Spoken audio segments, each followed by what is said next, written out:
Hi dear! Meron ditong magandang comment. Sabi niya, hello ma'am, pag TITP po ba, pwede mag-ask ng vacation leave, Christmas hanggang New Year? Dear, ang masasabi ko dito sa comment mo, depende sa company at depende sa agency mo dito sa Japan. Based on my experience, dito sa company na napasukan ko sa Osaka, kapag naka 1 year ka nang nagtatrabaho, pwede ka nang mag-ask ng vacation leave. Ikaw yung magbabayad ng pamasahe mo balikan, pero hindi ko lang alam kung sa lahat ng company pwede yung ganito. Naniniwala din ako na ini-encourage nila na wag umuwi kapag hindi pa tapos yung 3 years contract kasi syempre magastos. Tapos, baka busy din yung company, baka hindi payagan, baka kailangan ng tao.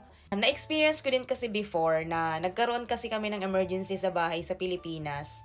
Nagpaalam ako ng maayos sa company, nagpaalam ako sa agency ko dito sa Japan, nagpaalam ako sa agency ko sa Pilipinas kung pwede akong mag-emergency vacation for 1 month and pinayagan naman nila ako.